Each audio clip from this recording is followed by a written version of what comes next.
But for me, after this 9 years entrepreneur journey, I realized the language is just a tool. So it True. doesn't mean you make errors or mistakes. That's totally fine. But the most important is the what kind of the content you deliver to someone you talk to. If we can make our user very happy, very satisfied about the service and apps we offer, definitely they can become our marketing tool to introduce their friends and family to download to using our product. So this is a core value I want to offer. So this is why every single year we are trying our best to invite a different industry speaker. How can I be the bridge between business and the design? And I can help more designer to understand more business insight. Let's get started. Hello, Aldrich. Hi, Kaoli-san. Hi. Thank you so much for attending our podcast today. How are you? I'm pretty good. 2 weeks ago, we met in Tokyo in person, and then thank you for inviting me for the podcast interview. Yes. And then I really enjoyed your souvenir, the Taiwanese traditional sweet pineapple cake. Thank you. Yeah, yeah. Hope you enjoy it. Yeah. Of course. And then tell us why you came to Japan at the time. Okay. So I'm Aldrich. I'm the founder and the CEO of the company, which is called UX Testing. And 9 years ago, when we launched this company, we were lucky to join the global accelerator, which is called Techstars. And after graduation from the Techstars and got investment from them, I becoming the mentors to mentor so many Techstars programs, including Paris, Los Angeles, was for Berlin also Toronto, and also because we know Techstars Tokyo just kicked off their program in person in Tokyo finally. And then I was happy and honored to be invited as one of the mentors to fly into Tokyo to mentor our new 12 companies. Wonderful. I see. Yeah, Techstars. I wish I could attend their event, but only like selected people can attend their like kind of lecture school, right? Yeah. Oh, I wish. Amazing. Okay, so currently, where are you now, Aldrich? Yeah, so my life was quite interesting. In the last 9 years entrepreneurial journey, I spent my time between the US, Taiwan, and then 2 years ago, I moved to Paris. So now, I mean, I'm like, like a stay around the world. So it's not easy for me to say like which country or which city I'm best. And then in Paris, so you are MBA student. Yes. So 2 years ago, I moved to Paris because of my executive MBA education. So I was honored to join the very top French school, business school in Paris. So my life totally changed. Yeah, because the French culture are different than other countries, and I was spending more time in Asia and the US. So French culture in these countries, it's really new for me. Yeah, I see. So, yeah, many questions. First of all, before moving to the US, could you speak English fluently, like currently? Not really. I would say Mm. I was a very typical Taiwanese student. I'm Taiwanese. I was born and raised in Taiwan. So like as a good student, I mean we are very good at taking exam. So which means the reading and writing we are good, but for listening and speaking we are not good. So 9 years ago when I decided to open this company, I cannot speak English like now. I promise. So I know somehow now a lot of friends will ask me like, "Oh, your English is pretty good." I would say not like native, but at least I have no issue to speaking English. So compared to 9 years ago of myself and until now, I mean, yeah, I'm totally different. How did you improve your wonderful English, and also as a founder, you have to speak in front of people, right? How did you practice? Yeah, so I remember when we moved to the US for our accelerator program. At that moment, I cannot speak English like now. So every CEO on the demo day, we have to go on the stage to pitch 5 minutes. But I would say this is a real story. The 5 minute pitch, I think I practiced almost a month more, even a month and a half more. So, every single day I just start to write the script and then practice every single words. And even, I met some American friends or, make my friends to make a recording for me. So I listen to their voice and their recording every single day before the sleep. So I want to make sure as a second language speaker, I can speak every single words clear to make people understand me. Because we are not native, so we need to make sure what we said is clear for native or for the English markets. English speaking market, people understand you. So that's very, I would say it's a real practice, and also it's a reality because you have to do business in the US. So you have to speak at least not that bad English, I would say. I see. It's fascinating because as a Japanese, I also yeah, like a typical Japanese English education. We can write, read, but for exam. So I didn't have any a good opportunity to have a conversation with native English speakers. And then, so as you mentioned, we have to practice every single day. This is so kind of a discipline, right? Yeah. So we have to do it.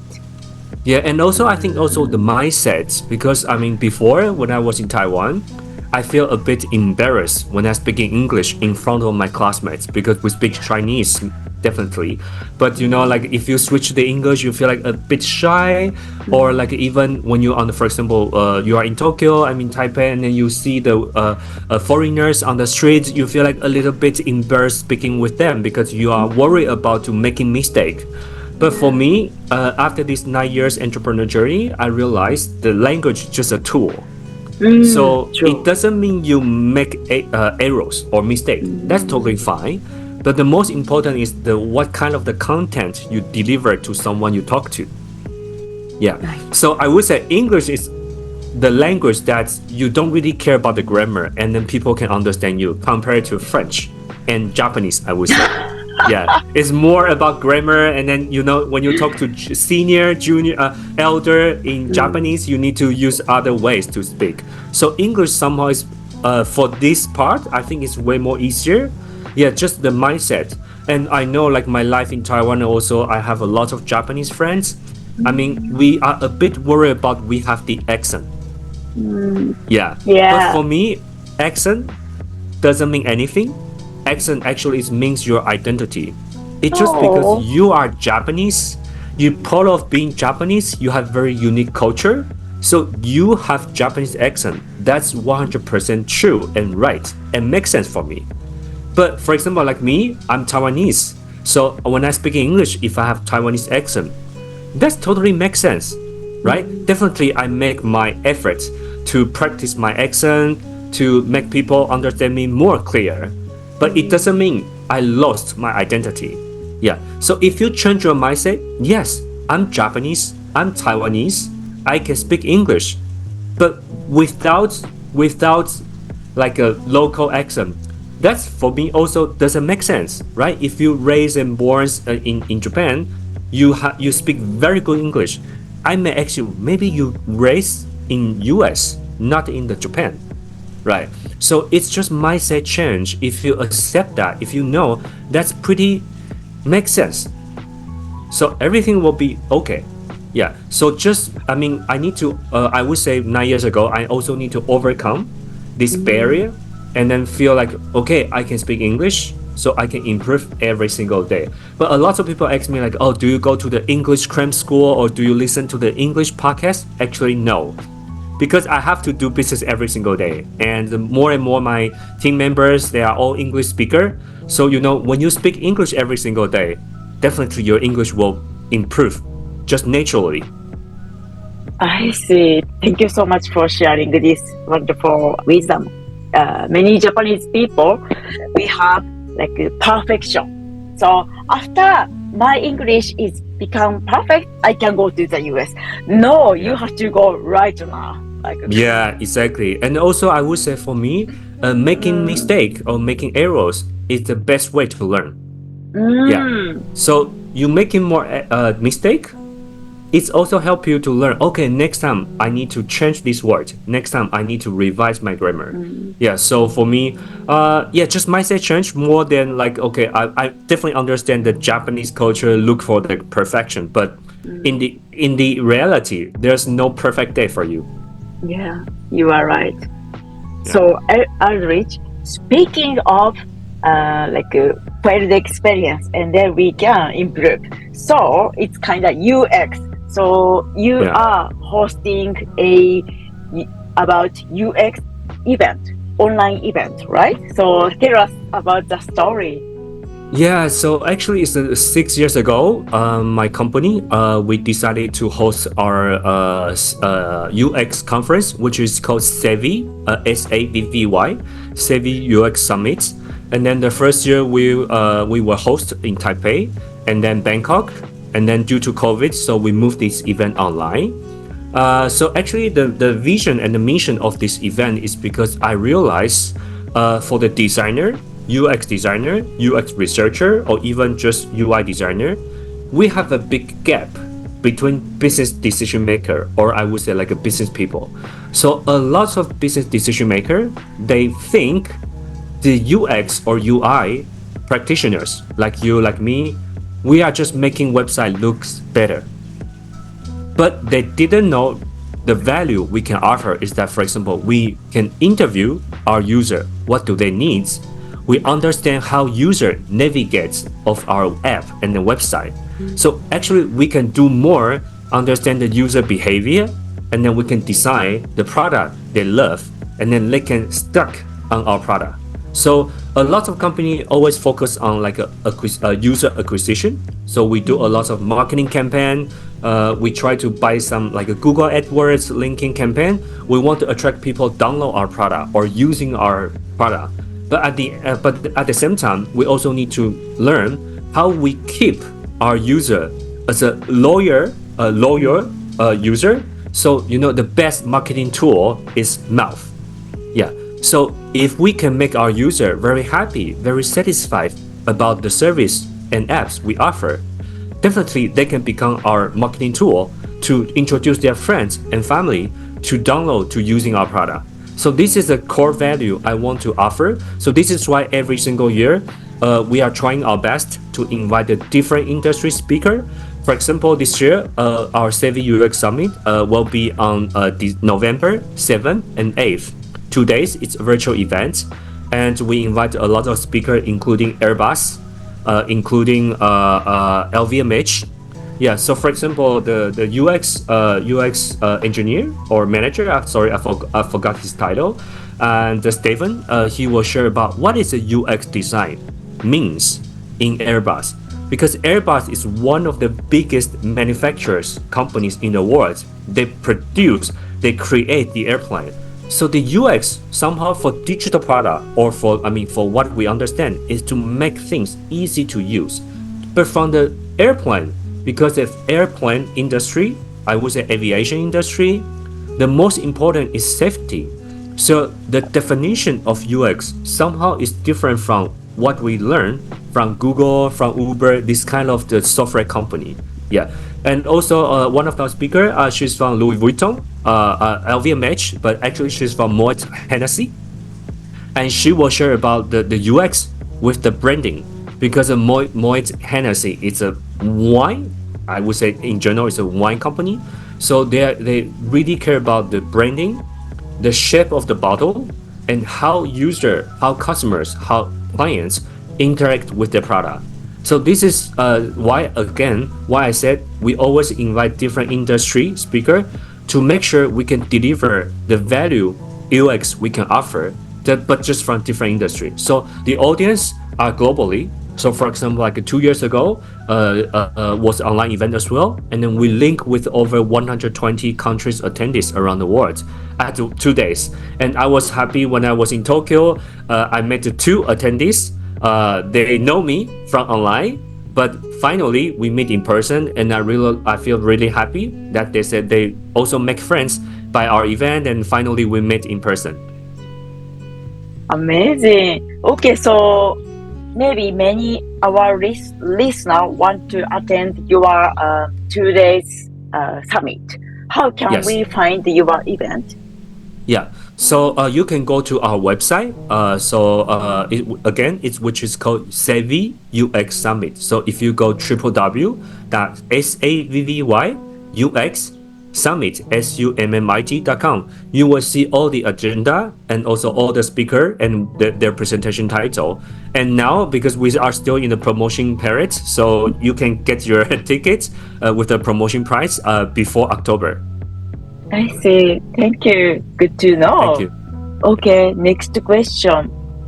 Okay, so tell us about your current passion. So you are back and forth, Taiwan, Japan, and also Paris, and then you still have a company in San Francisco. Yeah. What's next, or what is your current passion?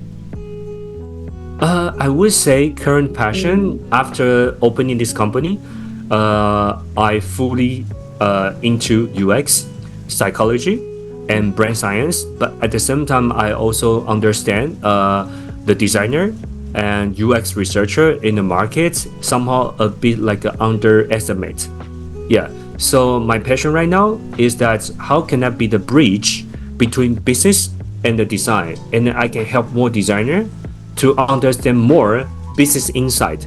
Because as a good designer, I think right now everybody say, oh, you need to know how to use Figma, you need to know how to do the prototype or like a user journey mapping. For me, that's very basic skill.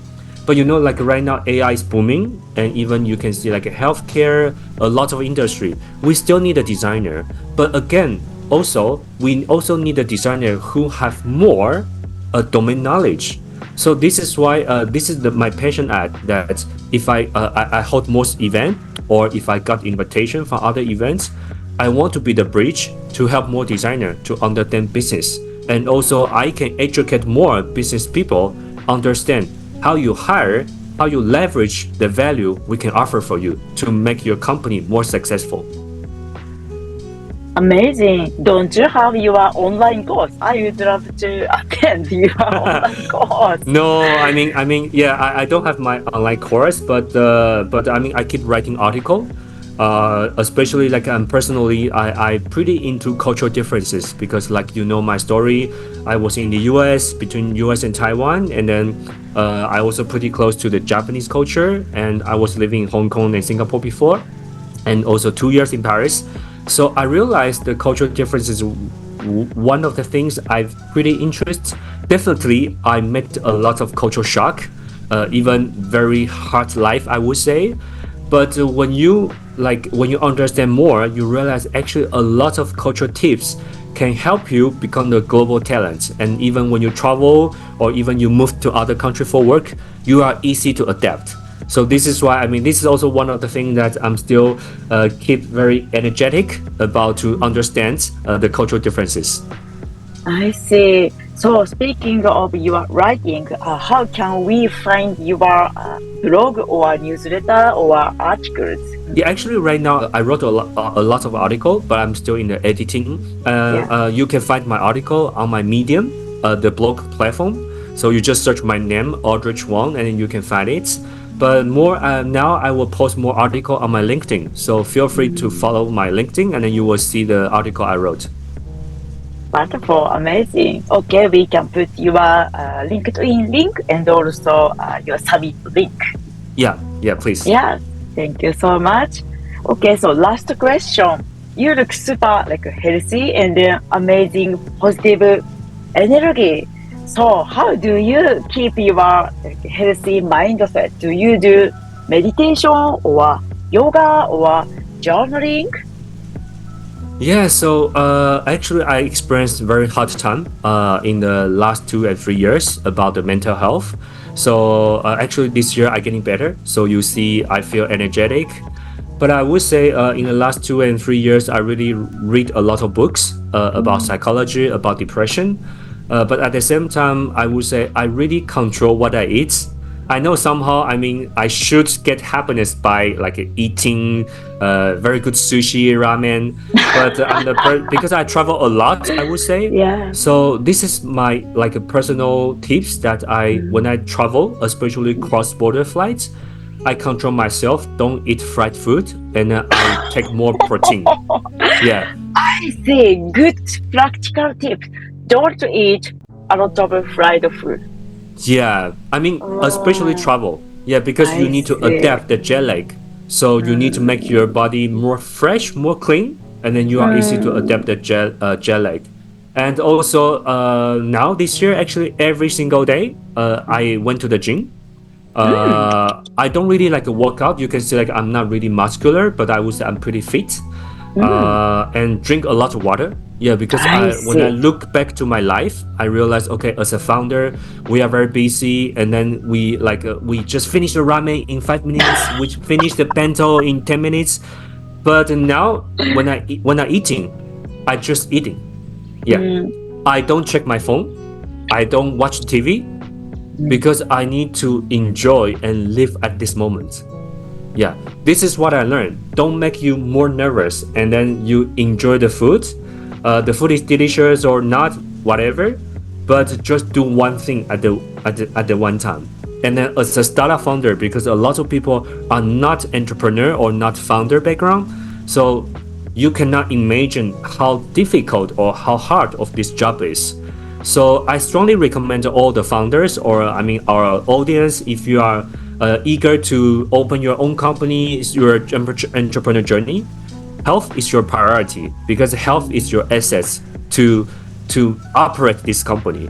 So eat healthy, exercise. I'm the person like maybe I exercise too much every single day. This is somehow a bit crazy, but I think at least 3 times per week, and then find something make you calm. So actually, I was playing piano when I was pretty young until university. So recently, I mean, I plan to buy another piano, and then because when I realized when I listen to the music, it really makes me calm. And then again, don't do two things at the same time. So when I listen to the music, okay, I just listen to the music. I will not say, okay, I'm working, but I listen to the music. Yeah. this is so wonderful tips because Thank you. including me, many people eating with watching Netflix. Yes. In Tokyo, you saw in Shibuya Station, many people are walking in the station with YouTube. It's crazy. Hey Yeah. man. Yeah. Yeah, So doing one thing. Yeah. Yeah, and also I really figure out because my time was in Paris. This is cultural difference. There's no like a right or wrong, but I've really figured out Asian in general. I can say Japanese when I was in Tokyo. I observed them and also myself in Taiwan. A lot of Japanese people and Taiwanese people, we always watch our cell phone. Not only YouTube, Netflix, or even check Instagram, social media. Yeah. But my time was in Paris. After work, friends or colleagues usually invite you for drinking, but not drinking a lot. I mean, just one beer, or even you can order cafe or cola, whatever. But they really enjoy the time to do like a human communication, chatting, talking, even gossip, complain. It's totally fine. But I really feel it's make you calm and relax when you talk to people more than compared to when I was in Tokyo or when I was in Taiwan. You can see people go into the restaurant and then sit down eating and then watch on Netflix, and there's no human connection between that. Actually, I really love this story because of New York, and also I was in New York and also in Tokyo. Many people have loneliness. That's why I tend to see YouTube or Instagram, and then become more isolate or like without connection with real people, and then eating sugar, and then like again worse, right? So so that's why I found like deep loneliness in myself. That's why I started this podcast, because I want to have a conversation with real person, right? Yeah. That's good. And even we work for tech, so we know somehow we want to have more technology, advanced technology like AI. But in reality, or circle back to the core, we are human. We need a hug, we need a communication, we need a friendship. So I would say this is something France, this country, Yeah. teach me. Amazing. And then, so don't you have plan to publish your book? Oh yeah, exactly. And now, I mean, we are collecting the article I wrote, not only for the company, not only for the UX, but also my personal journey living in a different country. Also, I mean, I would say somehow I'm a bit creepy. Like last time I shared with you, like on the weekend when I was in Tokyo or when I was in Paris. I always like to stay in the coffee shop and then to observe people. So that's why last time I said I really figure out like a Japanese couple don't really hold the hand or kiss in the public. This is just culture. But in Paris, you see everybody kissing everywhere.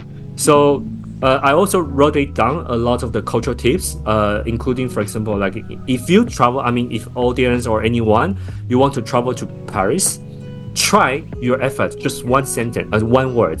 If you go into the restaurant, you start from bonjour, and then you say one person or two people, can I sit here? The staff, the waiter and waitress, they are friendly. But if you just get in, you say hello, two, can I sit here? You may feel like they are not really friendly. So you make your efforts, they understand you, and then they even also make their efforts to speak English with you. So this is just human. Yeah, this is just human story. Yeah. I love that. Okay, so please let me know when you publish book so we can do interview again. Thank you so much. Yes. Okay. Aldrich, thank you so much for your amazing wisdom today. Thank you so much. Thank you for having me. Yeah. Okay. Talk soon. Bye bye. Bye bye. Take care.